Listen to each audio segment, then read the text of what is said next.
Hi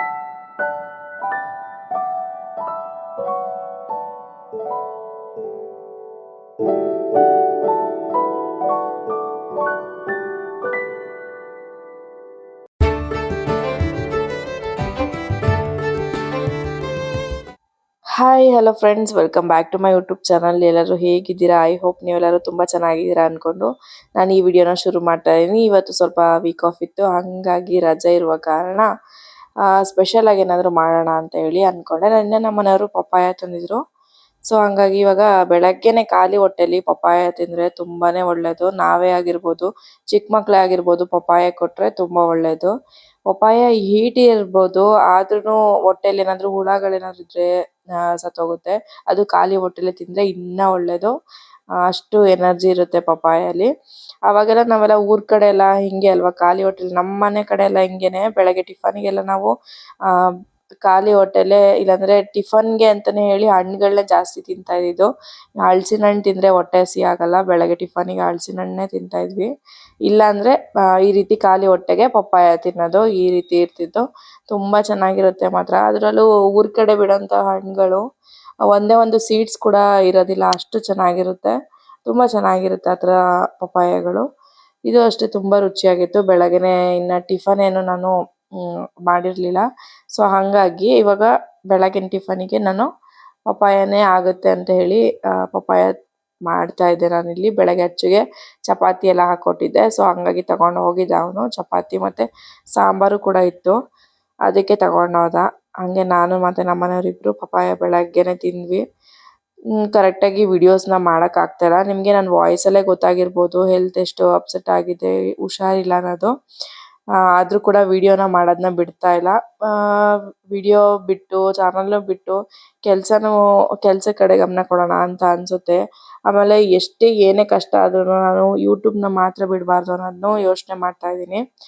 ಹಾಗೆ ಇವತ್ತು ನಾನು ಮನೇಲಿದ್ದೆ ಅನ್ನೋ ಕಾರಣಕ್ಕೆ ನಮ್ಮ ಮನೆಯವರು ಮಟನ್ ತಗೊಂಬಂದಿದ್ರು. ಅಡುಗೆ ಎಲ್ಲ ಬೇಗನೆ ಮಾಡಿಟ್ಬಿಟ್ಟು ಸ್ವಲ್ಪ ಹೊತ್ತು ರೆಸ್ಟ್ ಮಾಡೋಣ ಅಂತ ಹೇಳಿ ಅಂದ್ಕೊಂಡೆ. ಹುಷಾರಿರಲಿಲ್ಲ, ಬಟ್ ಸ್ವಲ್ಪ ಪರವಾಗಿಲ್ಲ ಅಷ್ಟೇ. ಯಾಕೆಂದರೆ ಬೆಳಗ್ಗೆನೆ ಬೇಗ ಎದ್ದೋಗ್ತೀನಲ್ಲ. ತುಂಬ ಜನ ಹೇಳ್ತಾ ಇದ್ರಿ ರೆಸ್ಟ್ ಮಾಡಿ, ಆದಷ್ಟು ತುಂಬ ಟಯರ್ಡ್ ತಗೋಬೇಡಿ, ಟೆನ್ಷನ್ ಮಾಡ್ಕೋಬೇಡಿ ಜಾಸ್ತಿ, ತುಂಬ ಸ್ಟ್ರೆಸ್ ಎಲ್ಲ ತಗೊಳಕ್ಕೆ ಹೋಗಬೇಡಿ, ಎಲ್ಲನೂ ನೋಡ್ಕೋಬೇಕು, ಹೆಂಗೆ ಫ್ಯಾಮಿಲಿ ಮತ್ತು ಕೆಲಸ, ಯೂಟ್ಯೂಬು ಎಲ್ಲನೂ ಹೆಂಗೆ ಮೇಂಟೈನ್ ಮಾಡ್ತೀರಾ, ಮ್ಯಾನೇಜ್ ಮಾಡ್ತೀರಾ ಅಂತ ಕೇಳಿದ್ರಿ. ಲಾಸ್ಟ್ ವಿಡಿಯೋದಲ್ಲೇ ನಾನು ಹೇಳಿದ್ದೆ, ಕಷ್ಟ ಆಗುತ್ತೆ ಅಂತ ಹೇಳಿ ಹಿಂದೆ ಬಂದರೆ ಇನ್ನೂ ಜಾಸ್ತಿನೇ ಕಷ್ಟ ಆಗುತ್ತೆ ಮುಂದಕ್ಕೆ. ಸ್ವಲ್ಪ ಏಜ್ ಇದ್ದಂಗೆ ಏನೇನು ಮಾಡಬೇಕು ಅಂತ ಆಗುತ್ತೆ, ಏನೇನು ಕೆಲಸಗಳನ್ನ ಅಂದ್ಕೊಂಡಿರ್ತೀವಿ ಅದ್ರ ಮಟ್ಟಿಗೆ ತಕ್ಕನಾಗಿ ರೀಚ್ ಆಗೋಕ್ಕಾಗದೆ ಹೋದ್ರು, ಪ್ರಯತ್ನ ಬಿಡದಂತೆ ಶ್ರಮ ಏನಿರುತ್ತೆ ಅದು ಹಾರ್ಡ್ ವರ್ಕ್ ಜಾಸ್ತಿ ಆಗಿದಾಗ ಅದ್ರ ಲೆವೆಲಿಗಾದರೂ ನಾವು ರೀಚ್ ಆಗ್ತೀವಿ ಅನ್ನೋ ಒಂದು ಕಾನ್ಫಿಡೆಂಟ್ ಆವಾಗ ಬರುತ್ತೆ. ಸೊ ಹಂಗಾಗಿ ನೀವು ಅಷ್ಟೇ ಹೋಪ್ ಎಲ್ಲ ಕಳ್ಕೊಳಕ್ಕೆ ಹೋಗಬೇಡಿ. ಇವಾಗ ಸ್ವಲ್ಪ ನಾನಿಲ್ಲಿ ಮಟನ್ ಸಾಂಬಾರು ಥರ, ಅಂದರೆ ಸೆಮಿ ಗ್ರೇವಿ ಥರ ಮಾಡಿಬಿಟ್ಟು ಬಿರಿಯಾನಿ ಮಾಡೋಣ ಅಂತೇಳಿ ಅಂದ್ಕೊಂಡೆ. ಮಟನ್ ಸ್ವಲ್ಪ ಇವಾಗೆಲ್ಲ ಬೇಯಕ್ಕೆ ಹಾಕಿದ್ದೀನಿ. ಅದಾದಮೇಲೆ ಇವಾಗ ಮಸಾಲೆ ಹುರ್ಕೋತಾ ಇದ್ದೀನಿ. ಇದು ಬಿರಿಯಾನಿಗೆ ಸ್ವಲ್ಪ ಎಣ್ಣೆ ಹಾಕಿಬಿಟ್ಟು ಇದಕ್ಕೆ ಬೆಳ್ಳುಳ್ಳಿ, ಶುಂಠಿ ಮತ್ತು ಮೆಣಸಿನ್ಕಾಯಿ ಒಂದೆರಡು, ಆಮೇಲೆ ಕಾಳು ಮೆಣಸು ಬರುತ್ತಲ್ಲ, ಕಾಳು ಮೆಣಸು ಮತ್ತು ಈರುಳ್ಳಿ ಇಷ್ಟನ್ನೇ ಹಾಕಿರೋದು. ಇಷ್ಟನ್ನ ಹಾಕ್ಕೊಂಡು ಚೆನ್ನಾಗಿ ಫ್ರೈ ಮಾಡಬೇಕು. ಇದು ನಾನು ಮಾಡ್ತಾ ಇರೋದು ಗ್ರೀನ್ ಮಸಾಲ. ಸೊ ಹಿಂಗಾಗಿ ಇದಕ್ಕೆ ಎಕ್ಸ್ಟ್ರಾ ಏನು ಅಂದರೆ ಇದನ್ನು ಹಾಕಿದ್ರೆ ನಿಜವಾಗ್ಲೂ ಬಿರಿಯಾನಿ ಸಖತ್ತಾಗಿರುತ್ತೆ. ನೀವು ಟ್ರೈ ಮಾಡಿ. ನಾನು ತುಂಬ ದಿನ ಆಗಿತ್ತು ಇದನ್ನು ಯೂಸ್ ಮಾಡಿದೆ, ಏನು ಅಂತ ಹೇಳ್ತೀನಿ. ಇವಾಗ ಪುದೀನ, ಕೊತ್ತಂಬರಿ ಎಲ್ಲ ಹಾಕ್ಕೊಂಡು ನೋಡಿ, ಅದೇ ಇದು ಸೀಕ್ರೆಟ್ ಇಂಗ್ರೀಡಿಯೆಂಟ್. ಅಂದರೆ ಇದು ಬಿರಿಯಾನಿಗೆ ತುಂಬ ಚೆನ್ನಾಗಿರುತ್ತೆ, ಅಂದರೆ ಮೆಂತ್ಯ ಸೊಪ್ಪು. ಇದನ್ನು ಹಾಕಿದ್ರೆ ತುಂಬ ಚೆನ್ನಾಗಿ ಬರುತ್ತೆ. ಚಿಕನ್ ಬಿರಿಯಾನಿಲೇ ಆಗಿರ್ಬೋದು, ಮಟನ್ ಬಿರಿಯಾನಿ ಆಗಿರ್ಬೋದು, ತುಂಬ ಚೆನ್ನಾಗಿರುತ್ತೆ. ಊರಿಗೆ ಹೋದಾಗ ಒಂದ್ಸತಿ ಮಾಡಿದ್ದೆ, ಬಟ್ ನಾನು ಬಿರಿಯಾನಿ ಮಾಡಿರಲಿಲ್ಲ, ಇದರಲ್ಲಿ ಗ್ರೇವಿ ಮಾಡಿದ್ದೆ. ಸಿಕ್ಕಾಬಟ್ಟೆ ಚೆನ್ನಾಗಿತ್ತು. ಎಲ್ಲರೂ ಅದೇ ಥರ ಹೇಳಿದ್ರು, ಡಿಫ್ರೆಂಟ್ ಆಗಿತ್ತು, ಒಂಥರ ಟೇಸ್ಟ್ ಚೆನ್ನಾಗಿ ಬಂದಿತ್ತು ಅಂತ ಹೇಳಿ. ಸೊ ಇವಾಗ ಬಿರಿಯಾನಿನ ನಾನು ಮುಂಚೆ ಎಲ್ಲ ಮಾಡ್ತಾಯಿದ್ದೆ, ಮೆಂತ್ಯ ಸೊಪ್ಪು ಇದ್ದರೆ ಇದರಲ್ಲೇ ಗ್ರೇವಿ, ಅಂದರೆ ಮಸಾಲೆ ಎಲ್ಲ ಇದರಲ್ಲೇ ಮಾಡ್ಕೋತಾ ಇದ್ದೆ. ಬಿರಿಯಾನಿಗೆ ಮಾಡೋಕ್ಕಿಂತ ಮುಂಚೆ ಇದೇ ಥರನೇ ಮಾಡ್ತಾಯಿದ್ದೆ. ಇವಾಗ ಮತ್ತೆ ಇನ್ನೊಂದ್ಸತಿ ನಿಮಗೆ ತೋರಿಸ್ತಾ ಇದ್ದೀನಿ.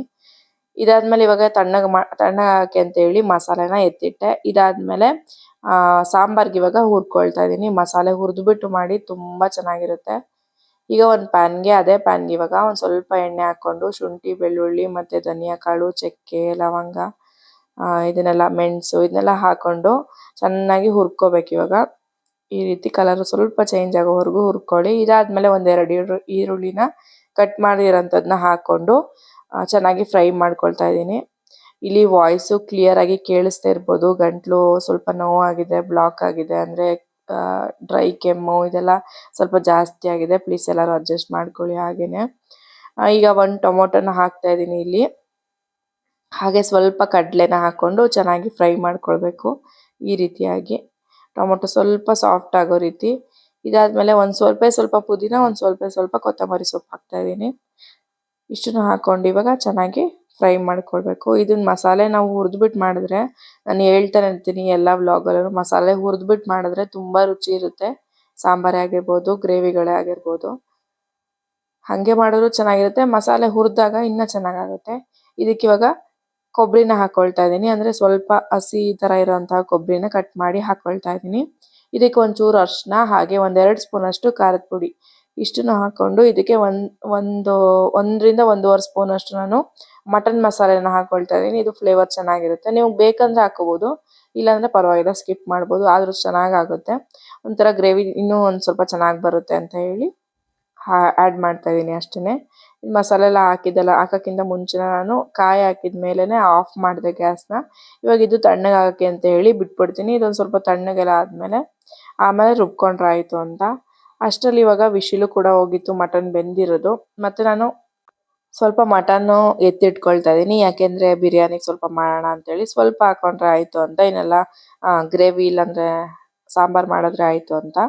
ಈಗ ಎಲ್ಲ ಮಸಾಲೆನೂ ಅಷ್ಟೇ ತಣ್ಣಗಾದ್ಮೇಲೆ ಎಲ್ಲ ಹಾಕ್ಕೊಡ್ತಾ ಇದ್ದೀನಿ. ಇದಕ್ಕೆ ಲಾಸ್ಟಿಗೆ ಒಂದು ಸ್ವಲ್ಪ ಗಸಗಸೆನೂ ಆ್ಯಡ್ ಮಾಡ್ಕೊಳ್ಳಿ. ನಾನು ಅದು ಹೇಳೋದು ಮರ್ತೋದೆ, ಅಂದರೆ ವಿಡಿಯೋ ಸ್ಕಿಪ್ ಆಯ್ತಲ್ಲ, ಸೊ ಹಾಗಾಗಿ.